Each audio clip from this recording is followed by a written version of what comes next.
Happy Wednesday. අද අප්‍රේල් මාසේ දෙවනිදා. අද ටිකක් වැඩියෙන් තිබ්බ දවසක්. මේ කියන්නේ මම ඊ දවසේ ගියපු හැටි තමයි. මේකට මම කන බොනේමයි ඔක්කොම ටික එකතු කරලා තමයි හැදුවේ. මං ආයේ ඔයාලට කියනවා මේ කොෆි එක මම බීපු ස්ට්‍රෝංම කොෆි එක. ඒක මාරයි. චූටිට මේ දවස්වල යාළුවෙක් හම්බ වෙලා. කළු පාට පුස්තඩියෙක්. හැබැයි ඔය ඉන්නේ යාළුවා පන්නල ඇවිල්ලා. උදේ පාන්දර දොර ඇරපු ගමන් දුවන්නේ යාළුවා පන්නන්න. ඔය යාළුවගෙන් තමයි කිනිතුල්ලොත් බෝ වෙලා තිබුණේ. හරිම කරදරකාර යාළුවෙක්. ඒ වුණාට එයා පන්නලා තමයි යාළුවගම රැකගන්නේ. කුපුස් යාළුවා. මට සමහර වෙලාවට අල්ලලා මිරිකලා චුරු කරලා චොප්ප කරලා දාන්න හිතෙනවා. අපේ බබාලාට තාම ඉස්කෝලේ නිවාඩු දුන්න නැහැ. ඊයේ තමයි ඒගොල්ලන්ගේ ටර්ම් ටෙස්ට් එක ඉවර වුණේ. ඉතින් මම එයාවත් එක්ක කරගෙන ගියා බොහොම බරපතල රාජකාරියකට. යන ගමනොත් මට චුන් ගගා ගියේ ඇයි මාව මේවට එක්කගෙන යන්නේ කියලා. මේ පාරේ කවදාවත් සෙනග අඩුවෙන් ඉන්නව මම දැකලා නැහැ. හැබැයි අපි යන වෙලාවේ ටිකක් සෙනග අඩුයි. අවුරුදු කාලෙට නැත්තම් මේ පාරේ යනවා කියන්නේ ආයි හීනයක් තමයි. ඔව් අපි දැන් මේ බරපතල විදියට යන්නේ කර්ටන්ස් මැටීරියල්ස් බලන්න. දැන් අපි මේ මුලින්ම ගියේ SPA කර්ටන් සෙන්ටර් කියලා එකක් තියෙනවා පමුණුව පාරේ මහරගම. මේක ඇත්තට මම TikTok එකෙන් තමයි දැක්කේ. මේකේ ගණන් අඩුයි මැටීරියල්ස් හොඳයි කියලා දාලා තිබුණා. මේක ඇත්තටම ගොඩාක් හොඳ රේන්ජ් එකක් තියෙනවා මැටීරියල්ස් ඒ හැම අතින්ම. ප්‍රයිස් එකත් බොහොම සාමාන්‍යයි. ඒ කියන්නේ රුපියල් 900 ඉඳලා වගේ. මම බලපු ටික මම කියන්නේ රුපියල් 900 ඉඳලා ඔයාට ගන්න පුළුවන්. හැබැයි මම අර ඩාර්ක් ග්‍රේ එකක් දැන් ඔයා දන්නවා අපේ ගෙදර තීම් කලර් එක වෙන්නේ සුදු අලු කළු ඔය තුන. ඉතින් ඔය තුන ඇතුළේ ඉඳලා තමයි අපි කර්ටන්ස් රෙදි හෙව්වේ. එතකොට මම බැලුවේ මම නෙමෙයි අපි බැලුවේ ඩාර්ක් ග්‍රේ එක. ඒක මේගොල්ලෝ ළඟ තිබ්බේ නැහැ. ඒක නිසා ඉතින් එතකොට මට මේගොල්ලන්ගෙන් අරගෙන වැඩක් නැති නිසා මම එහෙම එහා පැත්තේ තියෙන CIB කර්ටන් සෙන්ටර් එකට ගියා. මෙතන හැබැයි අවංකවම කිව්වොත් අර ෂොප් එකට වඩා ගොඩාක් වැඩි රේන්ජ් එකක් තිබුණා. කැමති මැටීරියල්ස් වල ඕන තරම් දේවල් තිබුණා.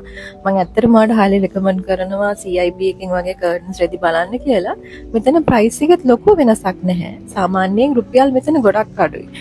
මම බලපු රේන්ජ් එක රුපියල් 790 හරි. ඔව් 790 ඉඳලා තියෙනවා. ඉතින් මම උඩට විතර අපි ඇත්තටම curtain කරේ පල්ලෙහා වෙතම හදලා ඉවර නැති නිසා.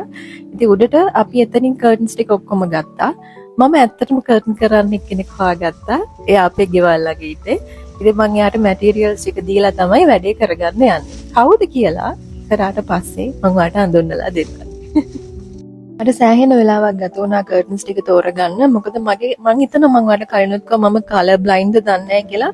මම 14ක් විතර හස්බන්ඩ් වීඩියෝ කෝල් එකකින් ඉඳලා බබාගෙනුත් අහලා වැඩ කරන අයගෙනුත් අහලා මැටීරියල් එක එළියටත් අරගෙන ගිහලා බලලා. මොකද ඇත්තටම අපි ෂෝරූම් එක ගත්තට ඒක එළියට ආවම පාට වෙනස් වෙනවා. ඔක මට වෙලා තියෙනවා ටයිල්ස් තෝරනකොට. නිසා බොහොම පරිස්සමට වෙලාව අරගෙන තමයි මම තෝරගත්තේ. අපි ගෙදර එනකොට 3ට ළඟයි. ඒතර මම උදේට කාලත් නෙමෙයි හිටියේ. ඒක නිසා දඩබඩ ගාලා ඇවිල්ලා ෂවර්මා එකක් හදාගත්තා. මේකේ ෆිලින් එක එදා මම හදලා ෆ්‍රිජ් එකේ දාපු ෆිලින් එක. ඒකට මම අමුතුවෙන් එකතු කරේ අලිගට පෙර කෑල්ලකුයි ෆෙටා චීස් ටිකකුයි. ඔයාට මගේ වොයිස් එක අමුතුයි කියලා දැනෙයි. ඔව් ඊයේ ගෙවල් අස් කරාම අද ඒකේ බලපෑම ලැබිලා තියෙනවා. මාස් දාන් ගෙවල් අස් කරන්න ගියොත් මම සිහි නැති වෙලා වැටෙනවා මේ තියෙන රස්නෙට. බබාට කට්ලට්ස් ගන්න ඕනි කියලා කිව්වා. ඒ පාර එන ගමන් ඒව අරගෙන ඇවිල්ලා යා ෆ්‍රයර් දැම්මා. මටත් ඉතින් ඉන්න බෑනේ. ඒක නිසා මම දෙකක් කෑවා. ඕක තමයි මගේ උදේ කෑමයි දවල් කෑමයි. එහා පැත්තේ තියෙන බබාගේ ප්ලේට් එක.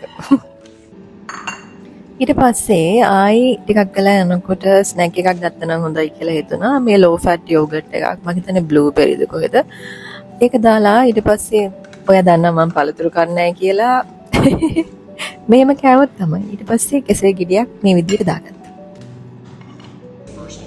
මේක මම කාලා බලන්න ඇත්තටම 3ක් වගේ ගෙනාවේ යෝගර්ට්ස්. ඇත්තටම මේක ගොඩක් රසයි. 2ක් ඇන්කර්ද කොහෙද මට මතක නැහැ. ආයි මේක මම ගේන්න බලාපොරොත්තු වෙමින් ඉන්නවා. ඊට පස්සේ මම ගෙවල් ලස් කරලා නූඩල්ස් එකක් හදලා පොල් සම්බෝලයක් හදලා බිත්තර තැම්බුවා.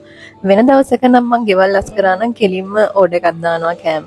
හැබැයි දැන් එහෙම මම කන්නේ නැති නිසා මහන්සියෙන් වුණත් ගෙදර හදලා කෑවා. ඔය ටෝෆු එක මං එදා හදලා අරන් තියපු එකක්. ඒක පංකඩු 5යි.